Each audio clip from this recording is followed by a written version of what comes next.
What you see is the features of a successful business program that will add real impact to the SME around their productivity and growth for the future. Interested in your thoughts? This is a rather large question, though, because it depends on the programme, and I think it also depends on what the funding authority's intentions and outcomes are as well.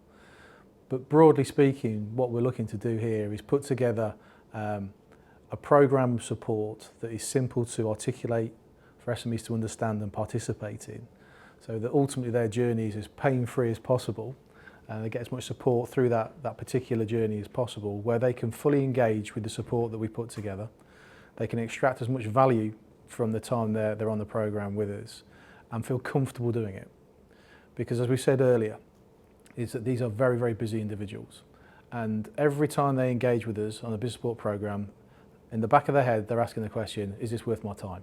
Every single moment of truth that we touch them is, could I be doing something else more valuable in running my business? So we've almost got on a continual basis to prove to them that this engagement is worth the return on investment for them. So off the back of that, it's our responsibility to ensure that every piece of support is pragmatic, easy to understand, and they'll take something back into the business every single time that they feel will move their organisation forward. It's easy to articulate all of that. Actually putting it together and delivering it is quite a challenge at times.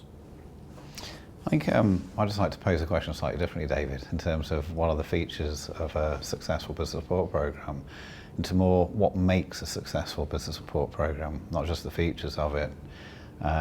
Because the first thing, and I think James was touching upon this, is the construct of the overall programme in terms of what the funder actually wants out of it. But for me, it's about the relationship between a funder and the delivery organisation, companies such as ours, Exemplas. There's got to be some strong foundations in place in terms of the relationship, and we've got to understand exactly what they're looking for, and they've got to understand us, and so that we can share information through the delivery process. But ultimately, the credibility and experience of the delivery organisation has got to be right at the top. They've got to have a lot of experience. Credibility is of paramount importance, not just from a delivery capability, but also in terms of adding value to the SMEs as well. Because the aggregation of the SMEs, of the value that we add to the SMEs, is the overall macroeconomic value that we add in terms of the local economic development.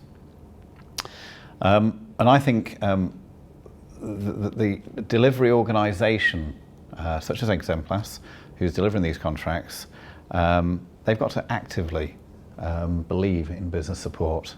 They've got to actively believe in economic development, not just believe in it, want to add value. And if that is in the DNA of that organisation, will really add value.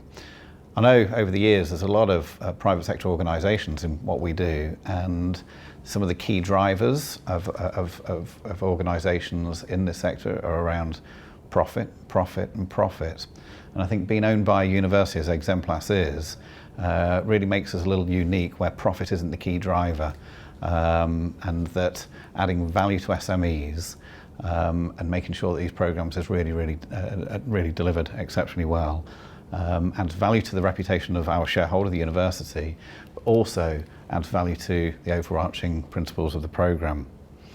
I think once you've got those foundations in place, there are a number of things that we need to get right as a delivery organisation to make sure these programmes are successful.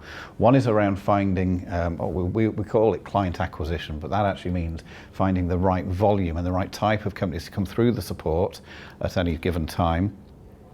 It's having a set of tools that helps you to work with these companies. You can call them business assessment tools or diagnostics, and having the right tools and the right diagnostics that companies can actually get real value from, and help them to really understand their business, understand what opportunities they've got to develop, understanding what barriers they've got in place that are helping them to develop, is a really good thing that helps these programs to be successful.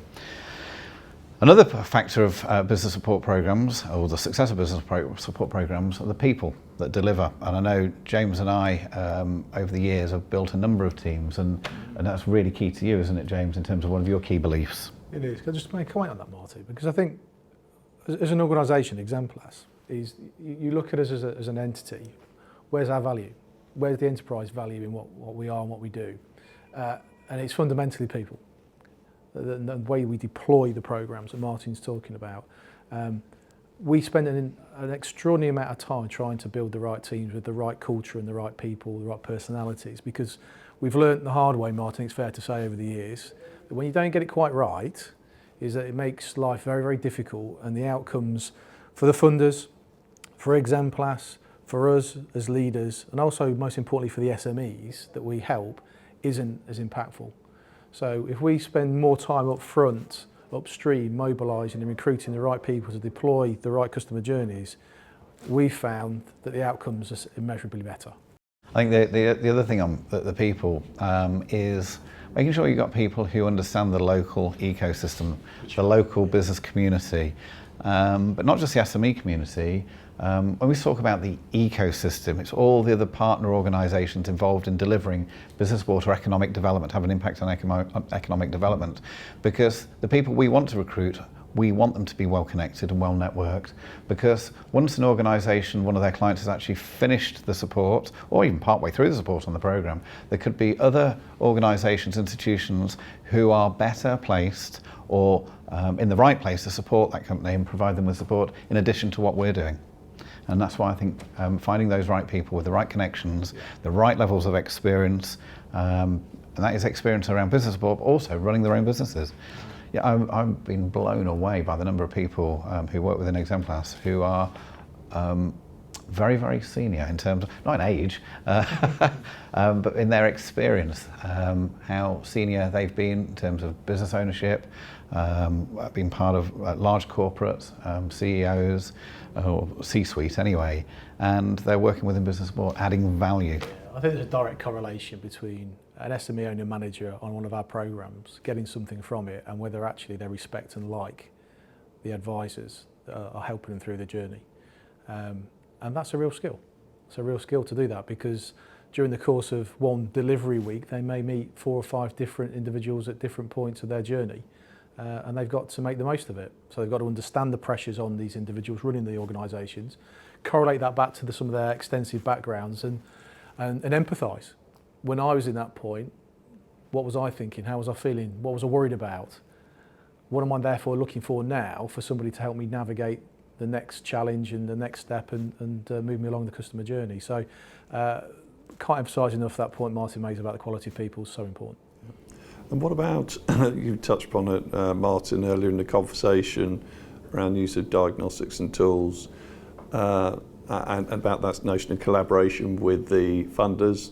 Exemplas, as you know, is very much focused on partner of choice in terms of genuinely collaborating around what does good look like.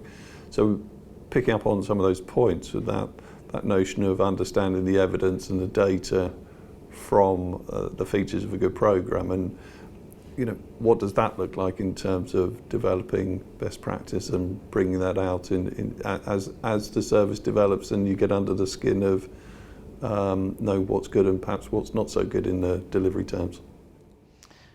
Well, the business assessment tools that we've been working with David for the last 12, 18 months primarily started out as a tool that was developed by Leeds Becker University, and it was quite a complex academic theoretical tool which was purely for productivity assessments, called the Productivity Improvement Framework. And within moments of using that diagnostic and understanding it, recognise how good it was. And in 20 years of business support, I believe it's possibly the best diagnostic tool I'd come across, and adds huge amounts of value to SMEs. Perhaps a little bit cumbersome to use to start off with, but we've learned a great deal about it and made it a great deal more pragmatic in terms of the ease of use for an SME. So James talked about earlier on, making sure, hiding the wiring, making sure these programs are effective and efficient for us in the SME. It's no different to this diagnostic tool.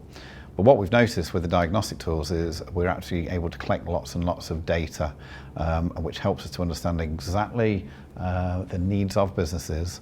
And not only is that great for the SME, because it adds value to the SME to help them understand their business better, and where they can focus their time, effort and energy to make improvements to the business. The aggregation of all those bits of data from hundreds of businesses that we've worked with, we can feed that back into funders to help them understand exactly what the needs of SMEs are, which could help to lead to design and configure new programs and propositions of the future.